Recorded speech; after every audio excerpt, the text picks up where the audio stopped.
بسم الله الرحمن الرحیم. تمام مسلمانانو ته یو پیغام هغه وړاندې کوو چې زموږ دارالعلوم اسلامیه عربیه شیرګل کې الحمدلله د کال آخري مراحل دی. پای کې د 16 مارچ باندې به انشاءالله ختم بخاري او دستاربندۍ پروګرام به کېږي. مخکې موږ دا خبره واضح کړې وه چې 28 تاریخ فیصله شوې وه، 28 مارچ، خو بیا د څه وجوهاتو په بنا باندې هغه تاریخ موږ بدل کړو او 16 مارچ باندې به انشاءالله د ختم بخاري او دستاربندۍ هغه پروګرام او جلسه په دارالعلوم کې دننه انشاءالله هغه به کېږي. اگر چې ګوشوارو کې او کاغذونو کې مونږ اوس هم هغه 28 تاریخ مخکې نه چاپ کړی و، نو هغه تللی دی، نو که چا ته هغه ګوشواره رسېدلي نو په هغې کې 28 تاریخ دی، لیکن هغه فیصله د دستاربندۍ او د ختم بخاري هغه بدله شوې او په 16 مارچ باندې به انشاءالله د دارالعلوم اسلامیه عربیه شیرګل د ختم بخاري او دستاربندۍ جلسه او پروګرام هغه به انشاءالله کېږي به. او دا 16 مارچ باندې به کېږي انشاءالله 8:30 بجو نه به د هغې سهار نه به شروع کېږي او انشاءالله پای کې به د بخاري شریف آخري حدیث هغه به چې کوم دی پکې ویلی کېږي. نور علماء کرام، جید علماء کرام، شول حدیثان هغه به انشاءالله پای کې شرکت کوي او ختم بخاري به انشاءالله شول حدیث حضرت مولانا محمد قاسم صاحب هغې به چې کوم دی پړاوي. سکال الحمدلله ستاسو مسلمانانو په تعاون باندې چې کومې کمرې سوځېدلې وې او په جومات کې کوم اور لګېدلی و، د هارډبورډ کومې کمرې سوځېدلې وې، الحمدلله د هغې په مقابله کې اخوا 140 پورې کمرې د طلبه کرامو دپاره الحمدلله هغه تیارې شوي دي او سږ کال مونږ د په داخلو کې تعداد هم سیوا شو چې 3000 پورې طلبه کرام الحمدلله داخل شوي.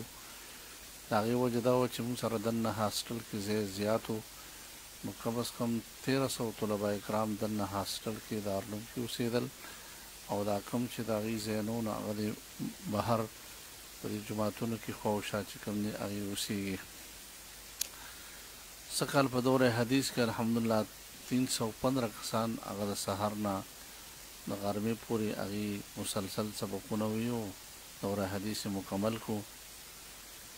زموږ الحمدلله څنګه چې د سهار نه سبقونه شروع دي، مدرسه شروع وي او ټولې درجو تر د دوره حدیث پورې د افتا پورې ټول سبقونه ویلی کېږي.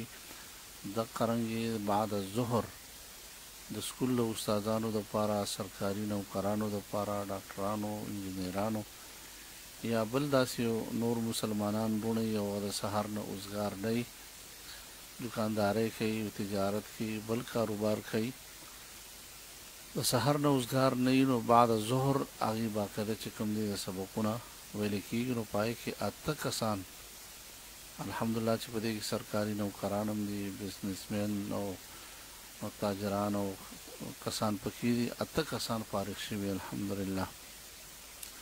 نو سږ کال دوره حدیث کې به 323 کسانو ته د هغې دستاربندي به انشاءالله کېږي. تجوید کې 8 کسانو چې کوم دی فارغ شوي دي.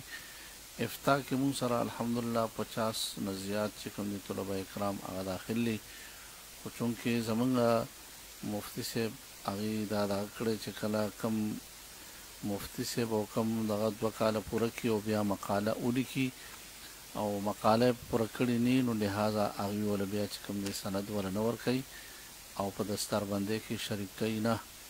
نو لهذا اوسه پورې کمو کسانو مقاله لیکلې ده، خو کیدای شي د 16 مارچ پورې بیا انشاءالله طلبه کرامو تعداد سیوا شي او هغه کسان به چې کوم دی دغه کې شریک کېږي دوره د دستاربندۍ کې چې کومو مقاله لیکلې وي.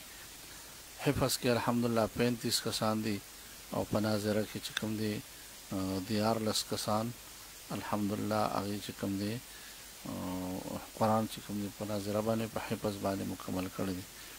ټول فضلاو تعداد تقریبا 384 خو شا 400 پورې به چې کوم دی انشاءالله تعداد د هغې به چې کوم دی رسېدلی. دونه طلباو د هغې به چې کوم دی دستاربندي به کېږي او چې کوم حضرات چې کوم دی خواهش لري دغه با برکته او د ختم بخاري دغه پروګرام ته روحاني مجلس ته ځکه داسې مجلس چې په هغې ټول علما کرام طلبه کرام وي دعاګانې قبلیږي. چې کوم حضرات خواهش لري نو هغه د 28 مارچ په ځای باندې په 16 مارچ باندې دارالعلوم اسلامي عربیه شرغل ته د سحر 8:30 بجو نه تشریف راوړي. انشاءالله دا ختم بخاري کې او په دې مقدسه او د سعادت او د دعاګانو په دې موقع باندې چې کوم دی شرکت وکړي. نو ډېره زیاته چې کوم دی شکریه ته ټولو مسلمانانو ادا کوو چې هغې دارالعلوم اسلامي عربیه شرغل سره خصوصي او د نورو په نسبت باندې امتیازي چې کوم دی تعاون هغه کوي. ټولو شکریه ادا کوو. واخر دعوانا ان الحمد لله رب العالمین.